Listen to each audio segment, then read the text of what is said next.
Hi everyone, this is Pastor Henry of Dixon United Methodist Church, and we're going to start off with our Bible reading for today, found in Romans chapter 8, verse 5, and this is what it says. For those who live according to the flesh set their minds on the things of the flesh, but those who live according to the Spirit set their minds on the things of the Spirit. Howard Thurman writes, "This he seeks to do through discipline with unrelenting austerity. He must bring himself, his will, his feelings, his very thoughts and impulses under the synthesizing scrutiny of God."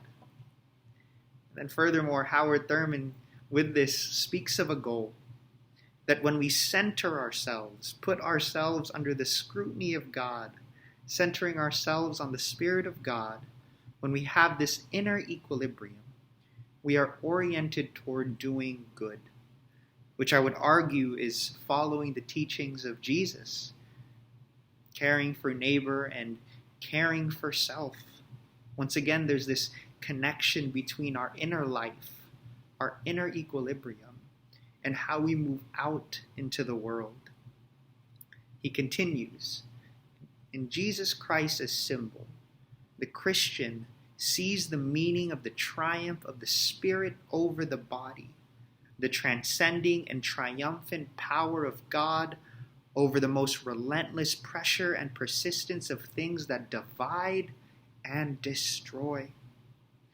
In other words, when we are centered on the Spirit, when we are centered on the Spirit, we can move against things that make us struggle, that, as he says, divide and destroy, that does harm to our neighbor, that prevents us from loving God. When we have an inner equilibrium, we can outwardly act against that in our communities, in our relationships. And I would argue that we can cultivate this equilibrium, this focusing on the good things through prayer and presence. We can cultivate this equilibrium of putting our feelings, our thoughts, and our impulses under God by engaging in prayer and presence. And so therefore, just like last week, I invite you to meditate and sit in silence for another 5 minutes. And this time, for this guiding practice, as you breathe in slowly and breathe out, I want you to say Christ, meaning that when you inhale, say Chris. And when you exhale, you can say two. So Chris, two. Chris, two. Say that over and over again for 5 minutes and see what happens afterwards.